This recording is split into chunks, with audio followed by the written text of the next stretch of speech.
The decision didn't arrive with an announcement, it arrived like a crack in the system. One moment, the Berlin Open looked stable, controlled, predictable. The next, everything was collapsing behind closed doors. 6 withdrawals in just days. Top names vanishing from the draw like they were never there. The tournament tried to stay calm, but inside the offices, phones wouldn't stop ringing, papers were being reprinted, and entire matchups were being rewritten in real time. And then the reshuffle came. What looked like a routine adjustment was actually a domino effect that changed everything. Seeds were shifted. Lucky losers were pulled into the main draw. Players who had prepared for one path suddenly found themselves on another. Coco Gauff moved up into a higher seed position. Others were pushed forward without warning. The entire structure of the tournament bent under pressure. Most players just adapted. That's what professionals do.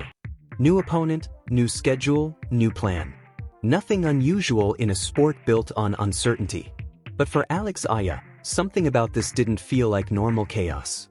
It felt targeted. At first, she didn't speak. She just watched the revised draw sheet in silence, reading it line by line, like she was trying to find something that didn't add up. Her opponent hadn't changed. Her ranking path hadn't changed. On the surface, everything looked routine. But the problem wasn't the opponent. It was everything around it. The scheduling uncertainty. The shifting practice court times. The lack of fixed warm-up conditions. While other players were quietly being given structure inside the chaos, she was being left in the middle of it with no protection, no stability, no clarity. And the more she asked questions, the clearer it became. This wasn't happening to everyone equally. Something about her situation had been left exposed. No explanation that made sense. No official clarification that held weight.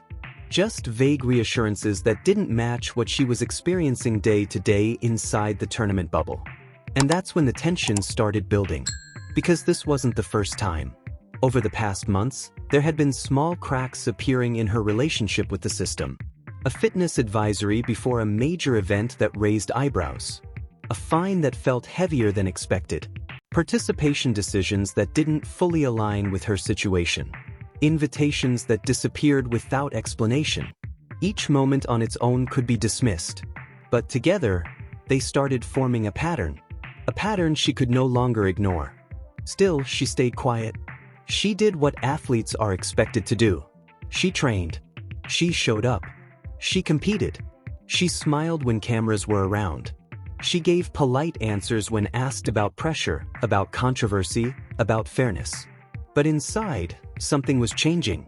And Berlin was where it finally reached the breaking point.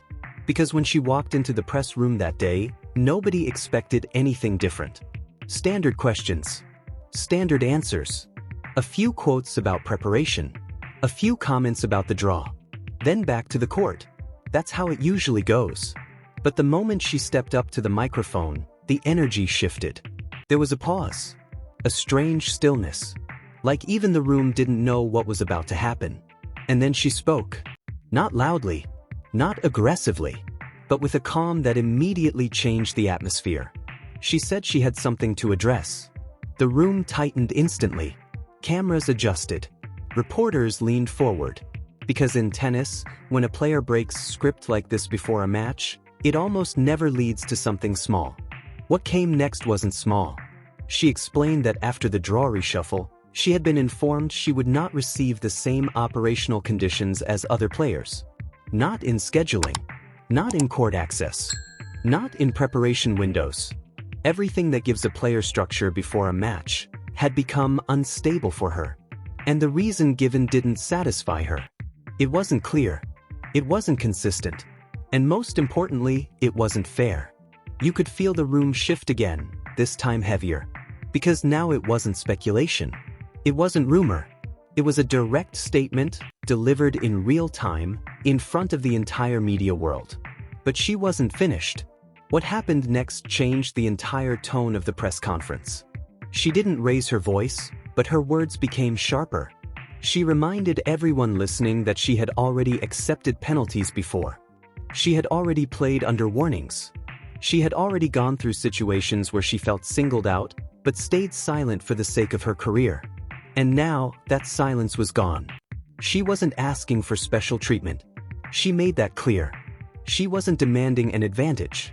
She was demanding equality. The same structure, the same protection, the same fairness every other player in the draw was receiving without question.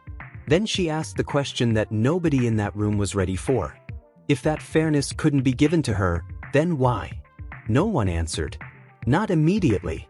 Because in that silence, something had shifted far beyond a single tournament issue. This was no longer about scheduling or court access.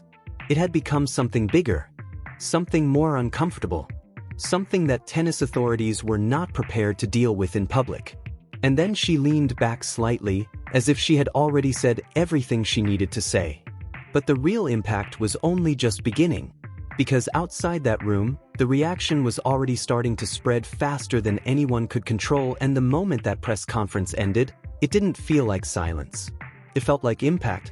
Within minutes, clips were circulating across platforms, sliced into short moments, replayed again and again. Not because of drama, not because of noise, but because of something far more dangerous in professional sports: clarity. A player had spoken too directly, too publicly, about something everyone usually keeps behind closed doors. And now it couldn't be taken back. At the Berlin Open headquarters, officials were already trying to contain it. Not with statements at first, but with quiet coordination. Internal messages, emergency calls, media advisors stepping in before questions even arrived. Because they knew how fast this could escalate if the narrative wasn't controlled early. But online, control was already gone. The hashtag started small, then surged. Fans from the Philippines reacted first, then Germany, then tennis communities across Europe and America. The conversation wasn't unified, but it was loud. Some called it bravery. Others called it unnecessary. A few called it dangerous for her career. But one phrase kept repeating everywhere. She finally said it out loud. And that line alone changed everything. Because once a player crosses the invisible boundary between private frustration and public accusation, the sport itself responds differently. Not immediately, not openly, but structurally. And Alex Eala knew that. She wasn't inexperienced. She wasn't naive. She understood exactly what speaking like this could trigger. But what most people didn't realize was that this wasn't a sudden emotional reaction. It was a buildup. Weeks of pressure. Months of small decisions that felt one-sided. Situations where she was told to adapt without being given the same flexibility others received. Moments where she stayed quiet, thinking it would pass, thinking it was just part of the system. But systems don't correct themselves just because someone hopes they will. And now she had drawn attention to it in the most public way possible. Inside the locker room environment, reactions were mixed but intense. Some players avoided commenting entirely, sensing the sensitivity. Others quietly supported her but didn't want their names attached to the conversation. A few spoke openly, carefully, choosing words that wouldn't create backlash. But one thing was clear: everyone was watching what would happen next. Because this wasn't just about one match anymore. It was about what the governing structure would do when challenged publicly by a rising star who refused to stay silent. Then came the first official response. It wasn't aggressive. It wasn't defensive. It was carefully worded. A standard line about reviewing concerns, ensuring fairness, and maintaining communication with all players.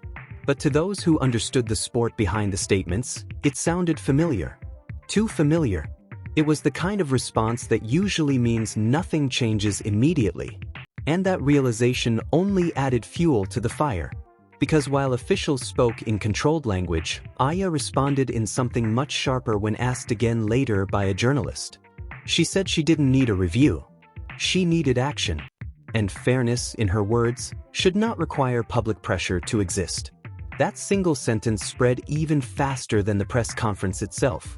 Because it hit something deeper than tennis. It hit experience, systems, inequality, recognition. And suddenly, fans who had never followed her career closely were now fully invested in her story. But the most unexpected reaction came from within the sport's elite circle. Players who had previously stayed neutral started acknowledging the situation indirectly.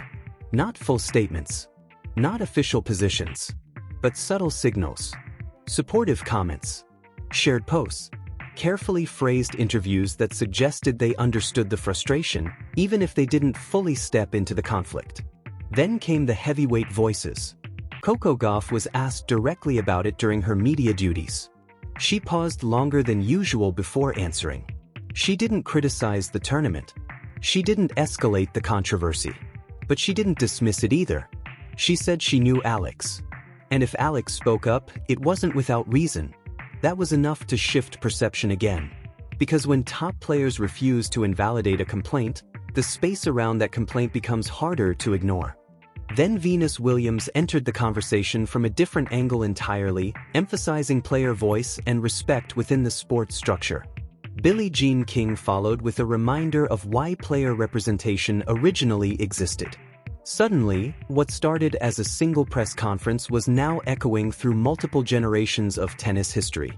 And the tournament found itself in a position it clearly didn't want. Not a scandal, but a conversation it couldn't easily shut down. Behind the scenes, the Berlin Open began adjusting messaging strategies. Not to silence the player, but to stabilize the environment. Because the worst-case scenario for any tournament isn't criticism. It's uncertainty spreading into match-day operations. And that's exactly what was happening. Because the next match wasn't just a sporting contest anymore. It was now the most watched first-round match of the tournament. Alex Eala versus Dana Vekic. On paper, a competitive but standard matchup. In reality, something completely different. A veteran on a momentum run after a surprise title. A rising player under global attention, now carrying pressure that had nothing to do with rankings. And behind both of them, an audience that was no longer just watching tennis. They were watching consequences. The day before the match, Eala kept her routine quiet.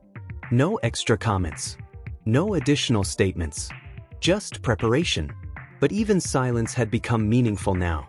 Because when a player speaks once at that level, everything after becomes part of the interpretation. Reporters tried to read her mood. Fans tried to decode her social media. Analysts tried to predict whether the controversy would help her focus or break her rhythm. But the truth was simpler. She had already said what she needed to say. Everything else was tennis. Still, the pressure didn't disappear. If anything, it concentrated. Because the stakes were no longer just about advancing to the next round. There was ranking pressure. Wimbledon seeding implications. Career momentum. National representation. And now, layered on top of everything else, global attention tied to a single narrative she did not fully control anymore. And that's what made it dangerous. Not the controversy itself, but the timing. Because when she walked onto court the next day, she wasn't just facing Dana Vekic. She was walking into a match that had already started hours earlier, in headlines, in conversations, in expectations building across the world. And what happened next would decide whether this moment became a turning point in her career or the beginning of something much harder to control. The moment the press conference ended, it didn't feel like an ending at all. It felt like something had just begun, something no one in that room could take back. Alex Eala didn't wait for applause. She didn't wait for approval. She simply stepped away from the podium and left the silence behind her like a challenge no one was ready to answer. And for a few seconds, nobody moved. Cameras stayed frozen. Reporters looked at each other, unsure whether what they had just witnessed was an emotional outburst or a carefully delivered message that would reshape the entire tournament narrative. Because this wasn't just another player complaining. This was a rising star drawing a line in public, on record, in front of the entire tennis world. Outside the press room, the atmosphere shifted instantly. Phones lit up. Messages flew. Clips were uploaded before she even reached the hallway. Within minutes, the first reactions began spreading across social media. And then it exploded. Hashtags began climbing at impossible speed. Supporters flooded timelines with messages of solidarity. Some called it brave. Some called it risky. Some said she had crossed an invisible boundary that players were expected never to touch. But one thing no one could deny: people were watching.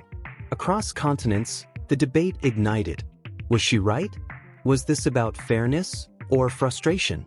Was the system truly uneven, or was this a misunderstanding blown open in public? Former players began responding. Analysts started dissecting every sentence she had said. Every word was replayed, slowed down, rewatched, reinterpreted. But the loudest reaction didn't come from experts. It came from players. Because deep down, many of them understood exactly what she meant, even if they had never said it out loud themselves. And as Berlin prepared for the next day of matches, one truth settled heavily over the tournament. This wasn't just about one press conference anymore. It was about what comes next when a player refuses to stay silent.